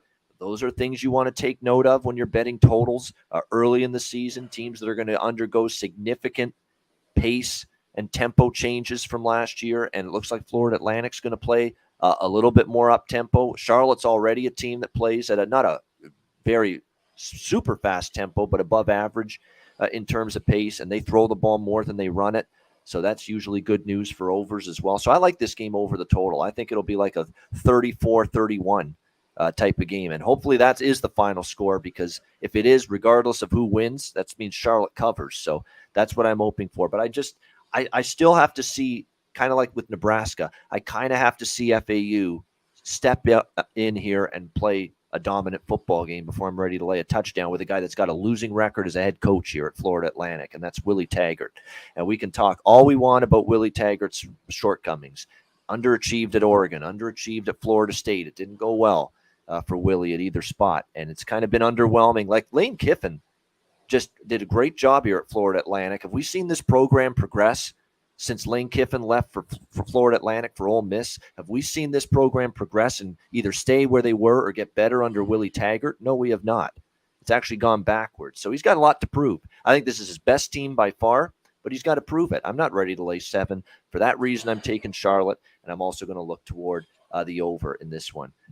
Is my mic hot? Sorry you're right. I got to learn to sit back from the mic, especially because I think my mic volume's turned up. So there we go. But I like the over, and I like Charlotte plus the points. I've got more on the over, though. That's my favorite stance when it comes to this game. All right, Connor, let's start with you here. Conference USA, Charlotte, FAU. Yeah, earlier in the week, I want to back Charlotte here. I just don't know if I can. Going through last year's game, it was at 38-9 with FAU. I just can't. I think there's some points, but I think this total might be too high. And I don't know with the over here. This was a game I wanted nothing to do with, as much as I kind of want to take Charlotte, because I don't think FAU is 7 points better. It's just one I'm way off here. I'm off this one. Nothing wrong with that. Take it easy in week 0 is not a bad practice. No question about that. All right, Big Ragoo, what do you think here? Yeah, to your speaking of FAU with Taggart and the offensive line and Nicosi. Nicosi played high school ball locally here and went to Miami. We know what he did there, but it's a much better fit for him. I don't know if Taggart is the guy to, his senior year, so it's his last shot out. So I guess he wasn't going to start in Miami anyway. So more or less, this is kind of picking up the pieces to finish his college career off as a senior over at FAU. He does have a decent offensive line to work with. He's not a bad quarterback, but he's not great either. But he's got some decent weapons to throw to. And the weakness on both of these teams is definitely on the defensive side. Both offenses are capable of putting points up, which I agree with you. But I think that the Owls kind of stepped up a little bit on the DB side, and on the backs and the corners. So I think that not that's going to slow down Charlotte scoring points, but I think it might, maybe not bode well to the over, but maybe kind of not give up a ton of points early. I think there's going to be some adjustments by both teams here. I think I'm going to give the nod early to FAU. I know the number is what's the number sitting at 7.5, 7.5. I wouldn't lay more than 7 with this squad either way, but I do like them in the first half. I think FAU will come out early with some different looks and kind of slow Charlotte down in the first half. In the second half, they'll probably come out with some adjustments. But I like FAU here in the first half, laying 4 points. All right, liking them early. So -4 FAU first half here. Brent Dearman, by the way, is the new OC here at Florida Atlantic. So we'll see how it goes. MTSU, Kansas. Actually, when Les Miles was at Kansas, he was actually the OC there. So, and again, they plan to speed it up a little bit. We'll see how that goes. And we know there's a lot of talent. The one thing I like about Charlotte is the O-line very experienced. A lot of returning production, a lot of career starts under the belt of that Charlotte offensive line coming into this season. So that's why I'm hoping that's going to help them out a little bit, trying to fend off the pass rush for FAU, because that's going to be critical. Because when Chris Reynolds gets time to throw the football, he's more than a not bad quarterback. He's actually not. Yeah. He's a good quarterback when he gets that time. So the fact that that's a Charlotte offensive line with so many starts back on the O-line is a positive for them, especially in this matchup. All right, DJ, what do you think here, Charlotte FAU? I just want to say to the people that, ladies and gentlemen, we have entered the bum fight zone. in this one right here. And I don't want to have anything to do with this one, ladies and gentlemen, but by rule and default, we must take the home team, which is FAU. But this game is full of nothing, and I don't know how you can't. I mean, I understand your deep down non-toleration of Taggart, but Will Healy's no better. So it's not a decipher of the two. You know, they both have losing records at this point. So I'm off. But you know, if I had to take a play, I'd take FAU. I mean, if you look at the two, maybe Will Taggart has more experience at larger schools, or you know, if you go through his coaching career, he might be a little more seasoned than Will Healy. So I'm off. But if I had to take a play, definitely FAU. I will say this in Will Healy's defense. He didn't have the table set for him when he took over Charlotte, like Willie Taggart did from Lane Kiffin when he took over Florida Atlantic. I'll say that. And number two, you look at last year, we thought Florida Atlantic had a much more talented team than Charlotte on paper. They both ended up 5-7 last year, and even Charlotte did. So I'll actually put Will Healy ahead in this coaching matchup, to be quite honest with you. I mean, really, Lane Kiffin, this guy is crazy man at coaching. You know, to follow his track, of course he didn't leave you nothing behind Lane Kiffin. Every year he jumps into the transfer portal and tries to get as many people as he can. Like, that guy is wild. He's a good coach. He got some good schemes, but he'll be out on his keister, Willie, if they're 5-7 again this year. There's no question, because this is not a 5-7 team on paper. This should be much better. Willie's best days were USF, and from then on, it was all downhill. Yeah, but he's kind of meandered a lot of places. You know, FSU was a total disaster, obviously, but everywhere else he's been like a 500 type of coach. So nothing better, maybe a little bit worse. All right, good stuff there. So that is one Conference USA matchup. We're going to another one now. We've got two Conference USA conference games here, essentially, here on the card today, 2 of the 7. And this is the next one, North Texas, the Mean Green, taking on the UTEP Miners. North Texas, 1.5 point road favorites here, 54.5 the total in this game. All right, everybody, if you agree with me that you like this side in this game, it's time to get your axes out, and it's time to start chopping, and it's time to start mining for units. That's right, mining for units, mining for profits right here. That's exactly what we're doing in this game. A team that made me a lot of money last year in a turnaround season with Dana Dimmel as the head coach with UTEP. Look, what he's done is just beyond spectacular. And you're going to look at it and say, well, you still only won 7 games last year. You just got to a bowl game. Big deal. Do you know where UTEP was when Dana Dimmel took over? It was one of the absolute worst teams in college football in the entire country. What he's already done with this program is spectacular. He brings back Gavin Hardison, his starting quarterback. Now, they do lose a couple of their big receivers. That is concerning, and the passing game was a big part of what made UTEP's offense a little better last year. But I think UTEP here has an offensive line that's capable, a quarterback that's capable, and a North Texas team that you talk about coaches where what's the program done, with these two coaches. All I've seen North Texas do is go a little bit downward under Seth Luttrell, and all I've seen UTEP do is move its way on up under Dana Dimmel. I think these two coaches are moving these programs in different directions. Now, North Texas brings back Austin Aune, who, by the way, is closing in on 30 years old. No joke. That is not that's actually a fact that he is almost 30 years old, Austin Aune, and it feels like he's been here forever as quarterback of North Texas. But there's a reason why he's been here forever, and it's not that good. All right, he's not that accurate. I saw a lot of North Texas offense last year. A lot of it was running the football. Not so much the passing game, because the passing game was sporadic. It was spotty. It was erratic last year for North Texas. There's no question.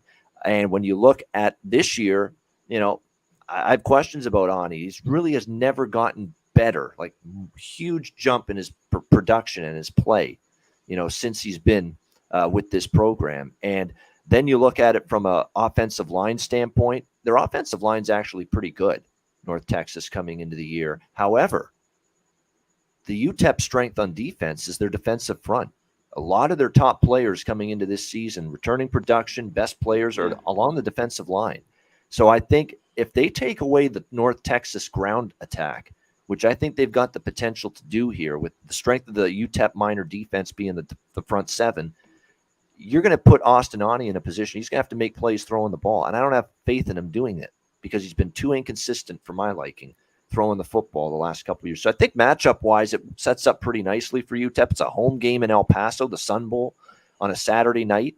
I got to believe, and with some renewed energy, behind the program after a winning season for a change and getting to a bowl game last year, you got to believe it's going to be a decent attendance at least. Maybe not sold out. Maybe that's asking a lot, but I think you're going to see a little bit more energy and enthusiasm behind UTEP football on campus there and in the stadium tonight, entering this new season. And keep in mind, last year, these teams played. North Texas won, but they won on a last-second field goal. A 3-point win. And I think UTEP is going to build on what they did last year. And I think they're going to get some redemption tonight, get the victory. All they got to do is win the game. They're just a 1.5 point home underdog. I think they'll get the job done. So I like UTEP here. I'm mining for units with the Miners. And I think they'll find a way to it'll be close. Won't be easy. Because offensively, they can be sometimes inconsistent. And the pass rush is going to have to be, and the front seven's going to have to play well for UTEP because the secondary is their weak link on defense. But I don't know if Austin Ani and his inconsistent, mediocre passing skills that we've seen on display will take advantage of that UTEP deficiency in the secondary. So we'll have to wait and see. I like the under as well. So this is definitely one game where I could see points being at a premium. And the betting markets agree. This opened 57.5, and it's down to 54. First of all, UTEP is one of the slowest pace offenses in the country. They do not play fast at all. They are definitely want to possess the ball, take time off the clock. North Texas used to play very fast, but now their pace is just, it's above average, but it's not a blazing pace under Seth Luttrell like it was when he first got there to North Texas. And they're more now a team that will run the football quite a bit because I think they know the passing game with Ani has been kind of up and down. So there's a reason the under's been taking money, and I would probably agree with that. Again, you're not getting as good a number now, but I see why people are interested in the under. Let's start with Big Ragoo for this one. Another CUSA battle, North Texas UTEP. Yeah, this is going to be a trench game, without a doubt. I mean, what interesting look was how they started out last year. UTEP, they started out pretty hot, and then they kind of gave it up a little bit towards the end, but still a great season all in all. We were making money, like you say, mining for profits, and the same thing. The same thing with Seth Luttrell. He's still on the hot seat, I believe. He's still got a losing record. He's 37-38. He's in his 8th year.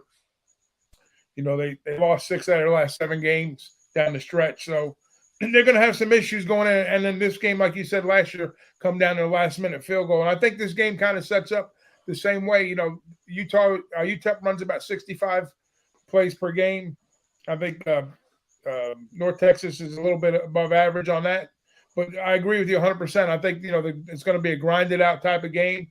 And my first look on the game was definitely towards the under because I seen more like a 27-24 or maybe a 24-21 type of game here. I don't see this game cracking 50-something, mid-50s. Even though the numbers kind of ticked down from 57, like you said, to 54 points. I still think you're in safe waters for a good total. Unless the game goes to overtime, then anything can happen. And this game could very well go to overtime possibly. But I think the lines makers got this number pretty tight where it is on the total. I mean, on the side, I think the total is tweaked a little high for my liking, but they're expecting maybe a close game down the stretch and maybe an overtime game possibly. But I still, if you had to give me a team, like you said, I totally agree. I think UTEP, kind of reminds me of the Kentucky situation a few years ago with Stoops as coach. Stoops was on the hot seat, and they were talking about firing him. And then all of a sudden, Kentucky beat, I think it was Florida, whoever they beat, and they wound up winning the rest of the season out. Then next year, they come back and win 10 games, and Kentucky's been a solid ball club ever since. I don't know if Seth Luttrell can pull that with the talent that he has over there, but he's in a similar situation where Stoops was a few years back. So this is it for him. If he doesn't perform this year, I don't think we'll be talking about him next year. So I would lean towards. I like the under. I'd lean towards the under, and then pick a side. I'm not on the side either way. All right, there we go. Liking the under more than anything, big Ragoo in this game, but pass on the side. John Roy, who blows up my Twitter account basically on a daily basis with tons of tweets about articles and injuries and all kinds of stuff. Like I see a million John Roy tweets sent my way on Twitter, and he probably thinks I ignore half of them, which is not true. I read every single one. He's actually keeping me up to date on certain shit, which I appreciate. Just I want him to know that. But he is in the chat right now, and he just said confirmed from beat writer that Manning is out for Nebraska, Omar Manning. So there you go, as expected.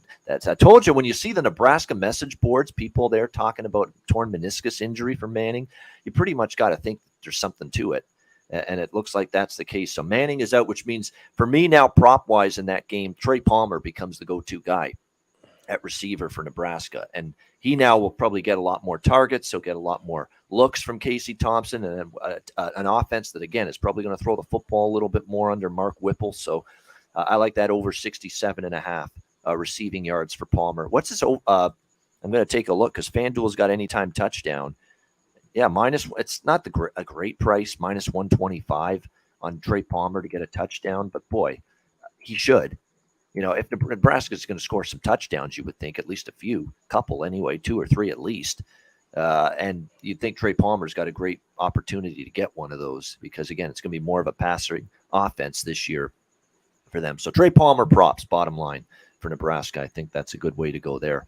All right, DJ, what do you think here? North Texas, UTEP. Is this another DJ bum fight here, or do you like something? Oh, no, absolutely not a bum fight. I think this is like the number 2 game on the card today. Conference game, 2 tough teams, a lot of good coaching, a lot of good players in this one right here. North Texas has a good side, returning 4 offensive linemen and a run-heavy offense. That's always great. But Latrell is on the hot seat, though. And that could be a big thing. Who knows how he wants to take it. I seen something rumored. I haven't seen it even again, but it said that he lowered his buyout. So maybe he's trying to get out of there because his contract is till 2023. So I don't know what's going on right there. But this UTEP team is looking awesome. So for them on offense, the only real spots they have to worry about, overall, is a wideout, and on defense is cornerback. So wideouts, to me, many people may disagree, but they come a dime a dozen, man. You could good route running coach in there, and you can get the ball open. You just got to get it to them. It's not like these young guys nowadays drop a lot of passes. These guys got hands now. They one hand in behind the back, all kinds of stuff. So that's a good thing for them. The other good thing on defense is the front 6. They say the front 6 is awesome. And is the strong point of the defense. So that keeps the game right in front of them. And North Texas usually comes with a run attack, so they should balance out right there. And at the end of the day, the whole players, the fans, they all buy into what Dana Demo has going on right here at UTEP. One of the more sneakier teams we won money with last year. Not going to be so sneaky this year. We'll probably show some line adjustment or something. But in this one, I don't know what the bookies was thinking. They started off with North Texas as the favorite. I'm not sure what the line is now, but I seen it bounce around a little bit. I seen it at 1.5. I seen it at 1. So did it jump? Still at 1.5? Yep. Yeah. So I would take UTEP on the money line, but I'm not gonna have a play. As far as the total right here, it kind of leans over to me only because they both have returning quarterbacks, and I think 2 returning quarterbacks should get into the end zone. But the line is kind of high up there at 55. But in college sports, you never know; things go pretty fast. So I'm gonna stay off both of them and watch this game right here. It's gonna be an exciting watch after the Nebraska game. Yeah, definitely. Yeah, Normell is speaking my language there. Yep. Thompson over passing yards I could see as well. It's just that, because they are going to want to throw the football more, but I like Palmer even more than the Thompson over passing yards props. I like Palmer's receiving yards. That, especially now with the injury to Manning, he's now the number 1 guy in that receiving core. So going to see a lot of him, I think, in this game. Trey Palmer time for Nebraska probably today. All right, Conor Mac, what do you think here? North Texas UTEP. Yeah, I was a little surprised. We talked about this on Monday about this line. I think these teams are pretty evenly matched, and you're getting UTEP at home. I think they should be favored by 2 or 3. Two quarterbacks, though, I don't love. I love what Dimmel's done, though, at UTEP. This team was pathetic, 4 years ago. They were just absolutely horrible. So he's really turned it around. North Texas, I talked about it. They were so bad early on. They ran it 4 wins at the end of the year. But I don't trust them. Their offensive line's their big strength, like you guys mentioned, and UTEP's big strength is their D line. So I lean to this under a little bit as well. And just because they're at home, I think Gavin Hardison can make enough plays to win this one. I worry about, and Austin Ani too. Both can throw picks and be erratic. They're not the greatest QB. So whoever limits the turnovers, which I think UTEP can do here at home, I think they can win it. So yeah, I look at the money line. All right, liking UTEP here, money line. There's an old friend and an old face from our Miami time down there in a few years, in 2019, the year before the pandemic, when we were in Miami with Jimmy the Bag and Pub Sports Radio and everybody. Good morning, guys. Shout out to Big Ragoo, the Miami Tank play of the day, Hawaii over the 54.5 tonight. Sergio from Miami. I remember the name. Thank you, Sergio. Serge and Milovan, remember them? Yeah. Good guys. Yeah, that Miami trip was spectacular. I mean, we were on the edge of a huge score in the Gulf Stream that day, or in Miami. We were all just waiting with bated breath, maybe a huge hit on the ponies there with that down to that last race, and just the thrill of it, even though it came up short, just the thrill of it, getting that close, and everybody just cheering it on. It was great memories down there in Miami, definitely 3 years ago for that trip. All right, we got 2 games left, and they're both the late night. Believe me, people will have had a tough start to the day in college football. There will be some people that have some tough times. It still could be me, believe it or not, having some tough times here to start the season here today. I hope not, but there will be people that are looking for the old late night, last call get back, right? What you lost earlier in the day. And these 2 games, I know, will try to fuel that for a lot of people. Starting with Nevada and New Mexico State. Nevada, 7.5-point road favorites, 48 the total. I mean, all the money on New Mexico State, all the money on the under as well. 55.5 all the way down to 48 in this one. And look, here's another very, very I don't know if there's a situation involving one team that's worse than Nevada coming into this year, just based on the dismantling of the coaching staff completely, and a coaching staff that was great at this program. Jay Norvell, who of course is no longer there, and his staff gone. That's problematic.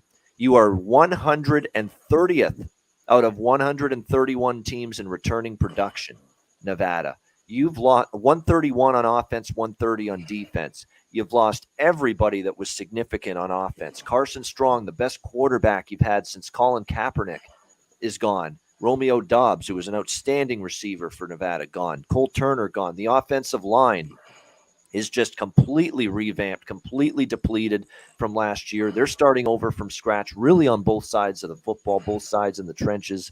And you know what the hilarious part is? You'll actually see with a lot of the previews for Nevada that they have just 2 returning starters back this year for this football team. You know what the hilarious part about that is? The 2 returning starters got hurt in camp. No joke. They got hurt in camp and won't play tonight and won't be ready to start the season. One was an offensive lineman, and I believe another player was at linebacker. That's what we're talking about right now with Nevada. The 2 returning starters that they did have are injured already. They are starting, I think, 1 or 2 walk-ons in the secondary. That's how scary bad it is right now for Nevada. It's like starting over from scratch. It's unbelievable to think of how good this program's been in the Mountain West and what they are completely starting over with this year. Now, quarterback-wise, this is a problem too in terms of the quarterback situation, because obviously nobody separated themselves in camp, because Nevada's kind of been close to the vest about who's going to be the quarterback starting the season. Ken Wilson, the new head coach, he really hasn't said much and has said that it's still up for grabs, the head coaching spot here. Shane Illingworth, the Oklahoma State transfer, has been battling it out here for the starting job, and he hasn't won it yet. So it's a question now, who's going to be at quarterback for Nevada coming into this game? But they're starting over, new schemes, new coordinators, new head coach. The offense completely revamped, rebuilt, no returning production at all. And defense, very little, if any, returning production. And now your 2 returning starters you did have coming back this year are injured and won't play tonight. So it's just a dismal situation. However, we are now kind of getting to a point with this number where you've got to trust New Mexico State to be right in this game at the end or win it. And it's still a very bad New Mexico State. Last year it was, no question about that. But they have a new head coach this year, Jerry Kill, who's a very experienced head coach, of course, in the college football ranks, been a bunch of different places. I think the philosophy is going to change because it's actually a team where their defense looks a little bit better this year, New Mexico State, but they lost a lot on offense. It's actually kind of reversed where last year they had to score points, to remain somewhat competitive, but their defense couldn't stop anybody. This year, I think New Mexico State, their defense is a little better, but now they're kind of rebuilding on offense a little bit. Diego Pavia was expected to be the starting quarterback. Last I looked, he had the inside track. He's a freshman. He's from the state. He's a local kid. We'll have to wait and see how good he is, but they're looking like he's going to lean. They're going to lean toward him being the starting quarterback. But more than anything, they're not going to ask him to do a lot. They're going to try to run the football, which they might be able to do here. Because again, Nevada's got a defensive line that's completely starting from scratch and rebuilding. So I think this is a close game, but I got to admit, for as much as I love New Mexico State at a double-digit number, I thought at plus 14 where they were in the spring, it was a great bet, New Mexico State. Plus 10, I bet plus 11. Even at plus 10, I liked New Mexico State a lot. But now we're getting to the point now where it's getting a little more uncomfortable because we are still talking about a New Mexico State team that was one of the worst teams in college football last year. Have they closed the gap enough that they can be a single score within Nevada? I think they still can. I mean, I certainly want no part of Nevada. No way. On the road, laying point, their situation. But now you're not getting as good of a number. Now you got to trust New Mexico State to be right in the game at the end. I still think they could, but obviously you're not getting the best of the number. I could still only recommend New Mexico State, even with the worst number. The under's been hit. I get it. I mean, the offense for Nevada has lost everybody. The New Mexico State defense should be better. The offense for New Mexico State probably takes a step back given all they lost from last year. So I understand them. And look, Jerry Kill's here now. Pace change, tempo change with Doug Martin, the head coach at New Mexico State. They played pretty fast-paced offense, up-tempo. Not Jerry Kill. If you know Jerry Kill, Minnesota days, Northern Illinois days when he was there, run-first offense, slow it down, snail pace, bleed the clock. That's what you get. That's what you're going to get now from New Mexico State on offense. So there is a reason why the under's taking money. But again, you're talking a 7-point move now, 55-40. I agree with it, but not getting the best of the number at the moment. Connor, let's start with you here. Nevada, New Mexico State. Yeah, this game, like, what is going to happen? This Nevada team just brand new. We mentioned on Monday, dead last, and returning people just totally wiped clean. It's just, you know what? 2 weeks ago when I talked about this, it was 10.5, and it was 52.5. And that was like, or 10 days ago when I remember doing the radio call. And I loved it there. Now it just keeps crashing. It's down to 7.5, the total at 48. I do want to mention with this total, when these teams get together, different teams, but they've just gone over their total. So maybe this has gotten low enough. And I don't know if these defense have improved enough. I know they're going to want to run it with Jerry Kill, obviously, slow it down. But I don't know if either of these teams defensively will be there to stop anybody. So I'm worried about this total a little bit now. They could get over. This is a watch and see. I want to see what Nevada will do and how much New Mexico State can get done with Kill in there. Yeah, this one's just a total watch for me. The more every day I looked at this game and was going, and I just was like, I want off it more and more. I want it off. I don't want UNR laying points like you talked about, Ian, but I really don't want New Mexico State too much either, even though I think they're the value even over the touchdown right now. And shout out to Nasty Nate, his cousin's the tight end at New Mexico State. So hopefully he gets a touchdown today. I think he threw his name in the chat. So no shout shit, out to him. Really? Wow. Yeah, I think he wrote it in there a minute ago, but he'll hit it up. So there it is. Yeah. There, flash it up. There it is. Keep an eye on New Mexico State tight end. There it is, Thomas Whitford. Boom. I will. Yeah, Thomas Whitford. And I'll say there's Nasty Nate's guy if he has a big play tonight in the game against Nevada. Definitely, that's awesome. Good stuff. We got a little connection there. So I'm in agreement with you here, Ian. I just, in the end, today I don't want to put a bunch of money on this game. Like, come on. I know, that's what's on tonight, but yeah, I'm gonna watch it. +2, you're talking 7.5 now. When the line actually opened as high as 16.5 when it first hit the board. It was that high. Yeah, it was that high, and then it got to 14 quickly, bang, right away, because everyone wanted to bet against Nevada. Did you see Nevada in the bowl game last year when nobody played from that team last year? Strong, everybody sat out, and they got their brains beat in by who was it? Western Michigan, I think, in that bowl game last. And everybody bet against Nevada in that game, in that bowl game, and that line moved. Remember? Yeah, still didn't matter. Yeah, exactly. So, and now everybody's trying to do the same thing. They are lining up hand over fist to fade Nevada right from week one. It's just a question of let's hope New Mexico State is better better to a certain degree this year compared to last year that they're able to take advantage of this completely depleted, dismantled Nevada team. What do you think here, Big Ragoo? Let's pump the brakes for a minute, guys. Pump the brakes. Let's not get too excited with what's going on in Nevada. Oh, yeah, they got depleted. Oh, yeah, Norvell's gone. Everybody's fire sale, whatever. The 2 starters that are left are not playing. But they do have a 19-year guy there, Ken Wilson, that's going to slide in. He's no Jay Norvell, but, I don't know if he's going to implement Norvell's system there. But I know they did hit the portal pretty hard. And we are talking about New Mexico State, right, fellas? We're not talking about that's right. Yeah, Fresno. exactly. We're talking about New Mexico State. So even though I think a lot of the value of the line is gone, without question. I don't care how bad Nevada is going to look. And Jerry Kill, he's a master motivator. He'll have the locker room rolling. And DJ and I spoke on this too. I hope I'm not stealing his thunder here, but Jerry Kill's going to be playing Minnesota next week. So they're going to be – I'm not saying they're looking ahead because game one, you never look ahead of anybody. But and by the way, he hates PJ Fleck. He despises PJ Fleck. They have a huge feud going on. We're talking about that next week for sure. But, I mean, in reality, all the love is going – or the hate's going towards Nevada here. Let's pump the brakes on that just a little bit because we're talking about New Mexico State. They're not going to set the world on fire, even though Kill's – going to get the locker room fired up, for game one and whatnot. But I don't think it's a look-ahead spot for New Mexico State by any stretch of the imagination. But, yeah, maybe that number was a little overvalued, on Nevada, and they kind of made the adjustments. But maybe I think they might have went a little too far here. So I might lean towards Nevada here because I think they still have talent, not starting talent, but they went and hit the portal pretty decent. And a lot of question marks around both squads here. And like Conor says, usually they're higher scoring games. I mean, New Mexico usually gives up over 500 yards a game. Yeah. Is Nevada going to be able to put up 500? Who knows? But if I get below single digits or double digits, I might be interested in taking Nevada here.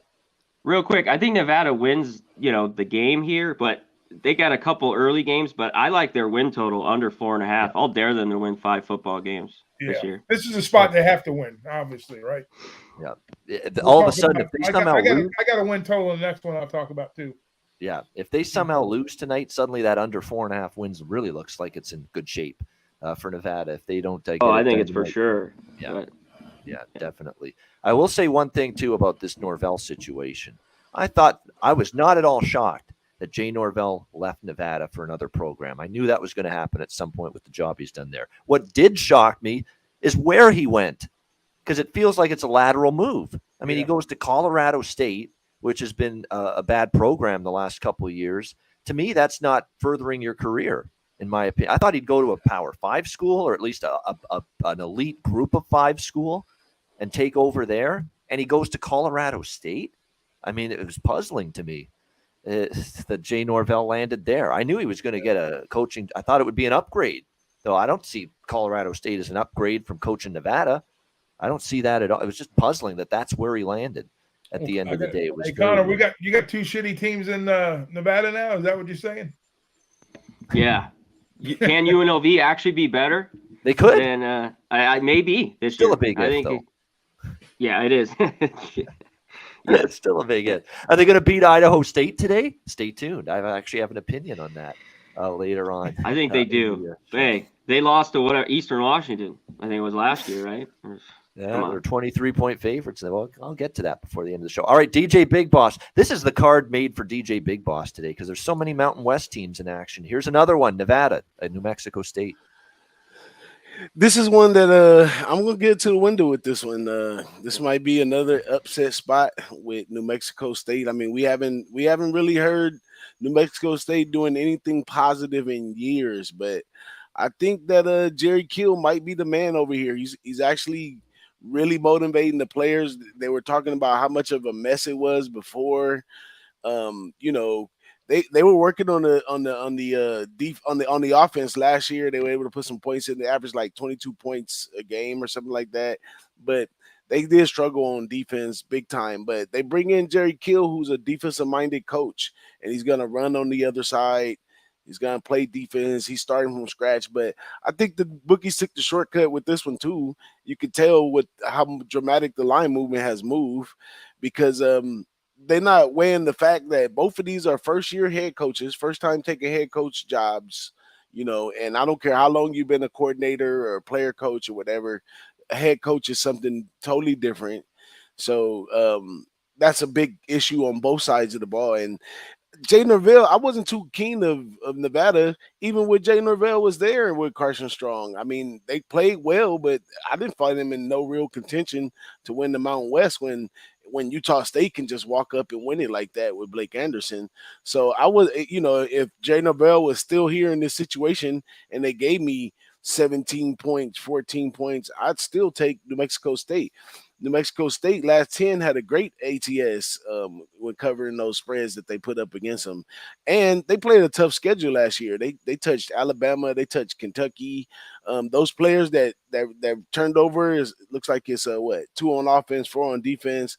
But even for the school in general, they paid some nice quality teams playing Alabama and playing Kentucky last year. Should prep them up to come in on this one and do well today. And just like Big Ragoo mentioned, you know, the Minnesota game next week. This was like, if I'm Jerry Kill, I couldn't sleep last night because I want to beat these guys so bad. And I think we have such a great opportunity to win because I want to go into that Minnesota game with a W. And if these kids, you know, like me in the spring and like me in the summer and like me now, if I could bring home this W right here, it'd be the biggest win of the season starting off. So I think it means a lot to him right here. And I did wait around. I'm going to wait even further. I'm going to see if this 7.5 goes back up any later on in the day, especially after I heard what Big Ragoo said. But I'm going to wait till it goes up a little bit more. I'll even take it at the 7.5. But I'm definitely going to sprinkle a little bit on the money line because this could be one of the ones. We're going to get an upset somewhere today, and we're not really sure where it's going to be. But it could be right here. It could be in the Nebraska game, or it could be in this next game we got coming left. And speaking of that last game, it's time to get to that last game. Although I will mention one thing about the Jerry Kill situation with Fleck.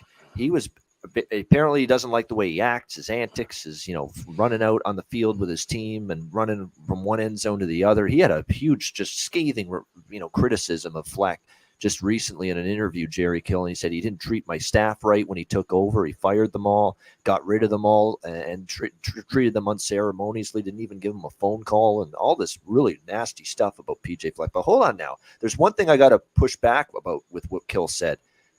Isn't that the new head coach's right when he takes over a program that he can hire his own guys? Like, he doesn't know Tracy Claeys anything, you know, and that's what because Tracy Claeys was a Jerry Kill guy. And apparently Tracy Claeys, who was the interim coach when Kill stepped down, was unceremoniously dismissed by PJ Fleck when he came on board. But isn't that his prerogative to do that? Like, I'm not the biggest PJ Fleck fan. I think he can go over the top with some of his stuff, you know, that he says in his interviews, but that's the coach's right when he takes over. He can hire whatever coordinators, whatever assistants he wants, you know, at the end of the day. And that's the way it works. Yeah, that's usually how it goes. Yeah, that's usually how it goes. So that's the one thing I didn't make sense about what Jerry was saying there. You know, it's like, yeah, he can hire his own guys. That's the way it works in football. You don't have to keep Tracy Claeys around if you don't think he's someone you want to have on your staff. What, he's going to keep him around because he coached under Jerry Kill? He's got to do Jerry Kill a favor? That didn't make sense to me. Anyway, Vanderbilt, Hawaii, final game here on this Saturday slate. This is the late night game. CBS Sports Network, by the way, will have this game. Vanderbilt, Hawaii. It'll be Vanderbilt. How about this? You talk about a huge line move. And look, week 0, week 1, and there'll be some of these games like this next week too. There's huge line moves because these lines have been out for months, from all the way back in the spring. Vanderbilt was a 2.5-point road favorite at one point in this game. Think about that, 2.5. And now here they are, 9.5-point road favorites currently, 54.5 the total in this game.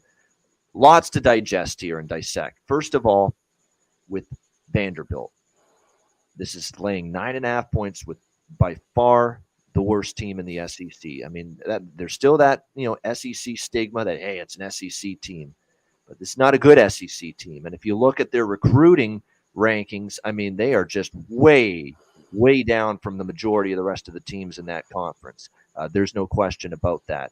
That being said, there is potential for not only improvement, but significant improvement for Vanderbilt coming into the new season, second year under Clark Lee. So, there should be a little bit more stability. However, when you're about to say that, they do have new coordinators, Joey Lynch at the OC, Nick Howell, new DC. So there is still some adjustment going to take place here with Vanderbilt. And they are 78th in the country with their roster quality. Again, that is a ranking based on recruiting rankings, returning production, and the transfer portal, who you brought in and the quality of those players. And Vanderbilt, that for an SEC ranking, that is horrible. 78th in the country, roster quality. Is there an SEC team in terms of roster quality that's outside the top 20, top 30, top 40 at the absolute worst? Probably not, other than Vanderbilt. So that tells you how far they've fallen, in terms of recruiting and the quality of roster that they can construct. So that's all things they're going to have to overcome if they're going to win this game, and now win this game by double digits. But I do like the decision to go with Mike Wright at quarterback. I've seen enough of Ken Seals the last year or two at Vanderbilt as quarterback that it's time to make a change. You could only go so far with Ken Seals. Mike Wright needs to improve his accuracy, all right? His downfield passing game is still the concern with him, but he's got incredible speed, great running quarterback, can make plays with his feet, and I think he's going to be able to do that tonight. If there's props for Mike Wright rushing yards, the quarterback for Vanderbilt, I think that's a good bet because Hawaii, and we'll get to them, they are starting over from scratch, and that defensive line is probably the worst it gets on that entire team, especially on defense. The defensive line is going to be absolutely awful, I think, for Hawaii, and you've got to think Vanderbilt's going to be able to they're going to be a run-first offense anyway because, again, he's not a great passing quarterback, Mike Wright. They're going to be able to run it with a lot of success probably. Not only Wright, but the running backs are probably going to have a good game against this Hawaii defense. And for Hawaii, I think the bottom half of the Mountain West is going to be bad, especially early in the year. Nevada, Hawaii, Wyoming. I mean, we've talked about all these teams. They're going to have Colorado State even might take some time, even though I like Norvell. It's going to be tough for them, tough for Hawaii here. I mean, Todd Graham, it was a disgrace what happened with him at Hawaii, player mistreatment. Everybody leaves the program, bolts. They want nothing to do with him.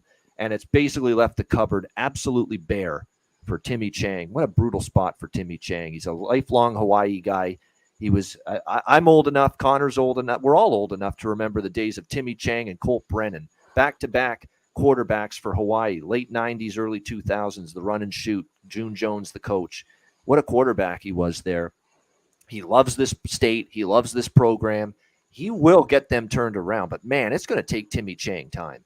I mean, this is just a horrendous situation. They're decimated in the trenches. They don't even know their quarterback. They had a 3-man quarterback battle going on, and they haven't even picked anybody yet because nobody has stuck out enough. And that's a problem a little bit for Hawaii. But the defense really could get gashed here in this game. Vanderbilt's still not great defensively, so we'll see if one of these quarterbacks can step up for Hawaii. But it's going to be a tough start to the season for them.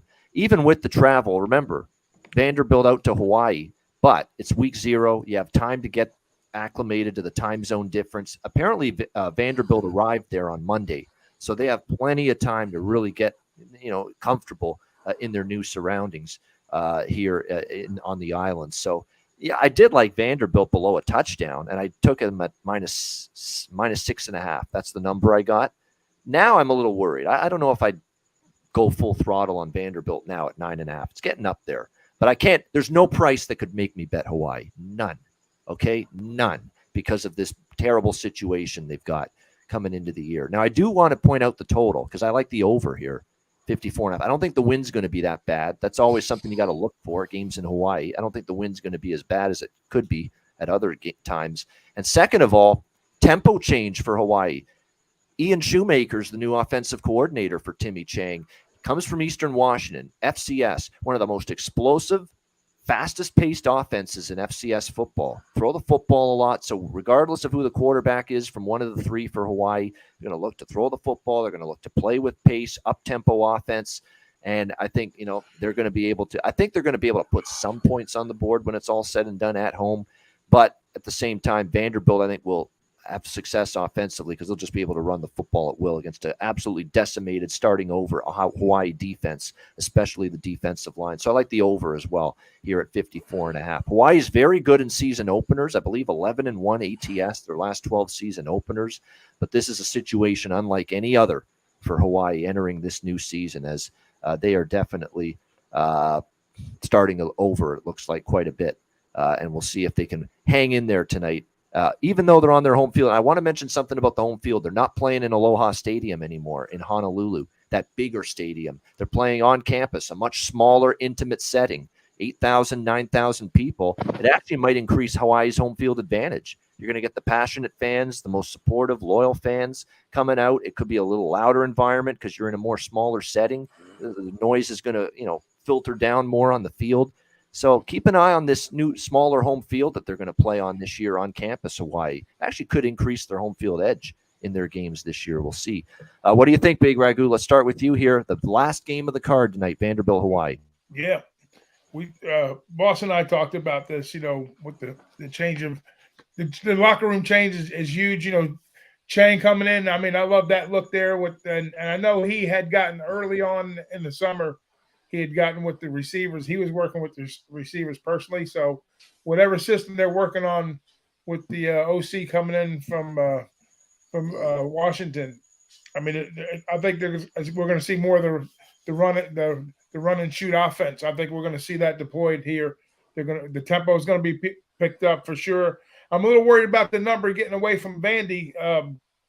I think I have to lean towards Hawaii now in this spot. I think it's a little bit of an overlay more than a touchdown. I would say less than a touchdown. 6. If you got in early with Vanderbilt, you're probably good. Now you have to be scratching your head a little bit about getting some late steam trying to beat that number. But either way, I think Hawaii's, like you said, with the reset, it's going to take a little bit. It's going to be a day and a half before they kind of get up to speed. They're going to have to work out a lot of problems. Vandy on their side, Clark's second year there. Even though it's a bottom tier SEC team, like you said, they had a pretty good recruiting year. So you said that number was like 78 overall for Vandy, and that's and being in the SEC. What's Hawaii's number, Ian, overall for that? The number that you put out for Hawaii. Oh, for the roster quality. Is that what you're asking? Yeah, roster quality for Hawaii. I will just check right now on my screen here. Let me see. Hawaii. Okay, here we go. Hawaii 123. And I figured it would be bottom 10. It is. I figured it'd be down in the high hundreds anyways. But regardless, I mean, either way, I think Vandy's going to come away with the win. I don't think this will be an upset. But like you said, ATS are 11-1. That's a strong look there. So I would definitely lean Hawaii in this particular spot without question. I think that would be a strong lean. I didn't get to the window with that, but I think it's a number I look. Now here's an interesting look that I come up with. I told you it's a team total, like you were on the other one. Vanderbilt, if their over and under is 2.5 at a plus price. I played it earlier on. It's plus 120 for 2.5 wins. So if you look at their schedule, they play Hawaii, right? And then they got to go play Elon. So that could be 2 wins. Then they play Wake, which is more than likely going to be a loss. And then they play Northern Illinois. So they have the possibility of covering their team total wins in 4 games, possibly. So if they play this game good, and they beat Elon, and then the question mark would probably be Northern Illinois. Then from there on, it's all tough SEC sledding for them. But that was my look. I got plus 120 over 2.5 wins Vanderbilt, and I think they can get it done 3 out of 4 games. And they're going to win early, and then it's going to be downhill from there. There you go. Win early, and then, yeah, of course, SEC will be the usual meat grinder and challenge that it always is for Vanderbilt. So, yeah, we're talking. They might get an upset in there. You never know. They might pull an upset and win somewhere down the road. Tennessee, I doubt it, but that's usually a in-state rival game. Yeah, 78th. Again, 78th is the roster quality ranking for Vanderbilt. 123rd for Hawaii. Coming into this game. So that's what we're looking at here with the and again, the roster quality rankings are comprised of recruiting rankings combined with returning production combined with transfer portal quality in terms of who you brought in the transfer portal. So it's combined, and those are the 3 factors you those are what you want to know. You want returning production, you want good recruiting, you want good transfer portal additions, and that's why those roster quality rankings I think are great to be able to look at those coming into a new season. We're going to use that a lot going forward when we start seasons out, trust me. Yeah, no question. All right, let's go to Conor Mac here. Bailout special, the last game on the card, Vandy, Hawaii. I want to touch on our guy Leonard Porsche real fast with the MLB Brewers game. They hit 162. Brewers can't hit lefties with Smiley. Cubs hit 195 off Woodruff. You got to lay a half to minus 135. If you don't mind the juice, I like that, but I like the first 504. Yeah. I mean, with those 2 guys on the mound. So just throwing that out there. I saw that in the chat. Here, I'm just going to sit back and watch this game. I mean, Hawaii was so bad defensively last year. They just gave a shit ton of points over, 31 in Mountain West Conference play. I mean, do you think Shager starts this game, Ian? That's what I think. I mean, but are they just going to rotate? Shager, I don't know what. Cameron Copper, and there's another one that's battling for the job, and he hadn't named the starter at all. That means there's nobody separating themselves, so that's what I worry about. Yeah, I think there's points here. I kind of lean over. I don't want to bet it. You talked about how Hawaii's been really good at home, openers, all this stuff. I don't want to lay points like this with Vandy, even though they're one of the worst SEC teams. They're still an SEC team, and I think they can carve up Hawaii a little bit. And Hawaii, I think, should be able to score, but there's nothing here for me in this game but to watch it. There's nothing wrong with that. Just a good late-night viewing experience for Conor Mac with the last game on the card here with Vanderbilt and Hawaii. All right, DJ Big Boss, you got another Mountain West team to talk about. How about that, Vandy, Hawaii? So when we cash all of our bets from early in the day, we might have some play money to actually take a shot at this game right here. But this game is could definitely, in a few weeks from now, be definitely considered a bum fight in a beautiful place. But I don't know. This one, I like the over. I do like the over because I think that Timmy Chang is going to come in there and implement what he's used to, which is fast-paced, high-flying Hawaii. I think they're going to get back to that style of football, which Todd Graham took them away from that a lot of it, to tell you the truth. So I think they're going to excel at that and be able to put some points on the board. But I can't buy all the way into this Vanderbilt stuff. I knew the words S, E, and C would come right after that. And, sometimes it doesn't really make a big difference, especially on the bottom tier of the SEC.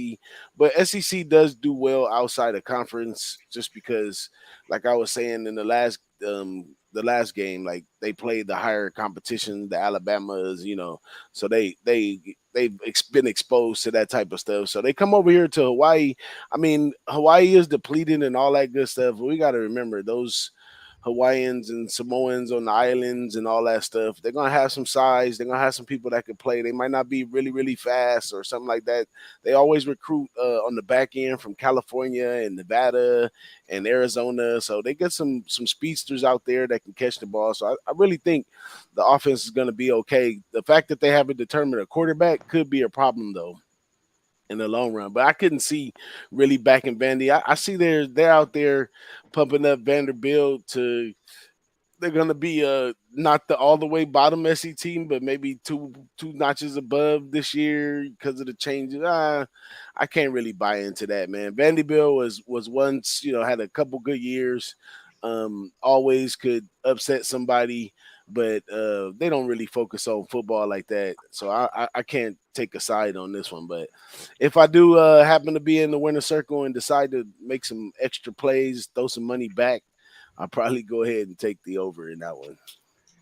That's what I think that's my favorite stance right now, because I think 54.5 we can get there. I think Vanderbilt will get into the 30s because it's a starting over from scratch Hawaii defense. But I think Hawaii can get you 20s, and if they can, because look, they're going to be playing fast. They're going to have a lot of plays. It's just going to be a question of don't at least be able to produce something, whether it's Braden Shager or Cameron Cooper, the Washington State transfer, or Joey Yellen. We can't rule him out. The Pitt transfer. He actually played for Pitt just in brief time last 2 years with Pitt. Joey Yellen. Not good, but he played there with Pitt. Those are the three guys battling for this quarterback spot in Hawaii. But I think Connor, you suggested Shager because he's the only guy that took snaps with Hawaii last year. He's the only guy back from last year's Hawaii team that maybe he has the inside edge to be the starting quarterback because of that. So Cameron Cooper, the Washington State transfer, Yellen from Pitt, and Braden Shager. It's going to be one of those two. As far as Nevada, just to update the quarterback stuff, Shane Illingworth or Nate Cox, again, no decision has been made by Ken Wilson, who's the starter, so we'll find out tonight. New Mexico State, as I mentioned, Diego Pavia, they are leaning toward him, the freshman from New Mexico, the local kid. So that's where we're at with the starting quarterback situations with some of those teams entering tonight. Good stuff. Before we wrap up the show, briefly on the FCS added board, there's two plays that stand out to me. Unfortunately, one of them, the total's been hammered. I really liked Austin P. Western Kentucky over the total. We know Western Kentucky with that offense and the way now they don't have Bailey Zappi. They're going to have a new quarterback this year at Western Kentucky, but it's still going to be air raid. It's still going to be fast-paced offense there for Western Kentucky. And Austin P. has a very experienced quarterback starting for them, MTSU transfer Mike DiLiello, who actually got some playing time last year for the Blue Raiders. So good quarterback situation. I think good offenses on both sides, but 64, the total opened. I'm not the only one that liked this over because I didn't even get 64. I bet it at 67. You know what the total is right now in that game? 72.5. Yeah. 72.5. What probably with a short limit to put down on it too. Yeah, exactly. So I like the over, and I didn't even get the best number. I got 67, 72. I still lean over, but man, that's a huge line. And I'm taking Idaho State plus the points against UNLV. I'm going to dare UNLV to win a game by 24 or more in a non-conference game.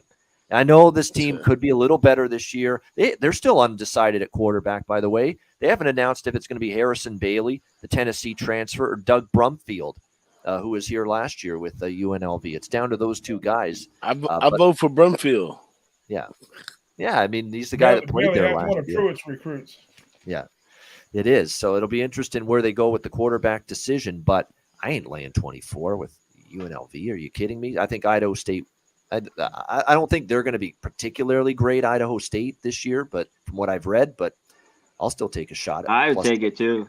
I mean, they're horrible, but I mean, could UNLV win it? But there's no way I trust them. No way. So yeah, I like it. No way. I think Florida State rolls Duquesne. Quite honest with you, I think Florida State. And I'm not saying this to make my good friend Big Ragoo feel better, but I think Florida State will be better this year. I really do. I think they're going to take some steps forward. I think they could give LSU. I think they could beat. We'll get to that next week, but I think they could beat LSU in that game next week. Short number. Yeah, short number, but I think they can roll Duquesne. The one concern is that they do have LSU, right, next week. Maybe they're looking ahead to that one a little bit, but I like the talent, both sides of the ball here for Florida State. Could be their best year yet under the other Norvell, Mike Norvell, this season, who needs a good season, to be quite honest with you here at Florida State. So there you go. That's my added board looks. Final thoughts from everybody before we wrap it up, and then we'll pitch it to Dabby Cab. Dabra, Cadabra. He's going to reach out and grab you and bring you into the betting show for Nebraska and Northwestern at 12:15 Eastern time. So make sure you tune in for that. It'll be great. I'll even tune in for a little bit too during the course of that game right here on Pub Sports Radio. Great stuff. Final thoughts. Actually, before we get to final thoughts and best bet, we got to do our ads. I forgot about that. See, it's been a while since I got to get back into the routine, but you're right. Before we get to best bets, got to get some messages here from Manscaped.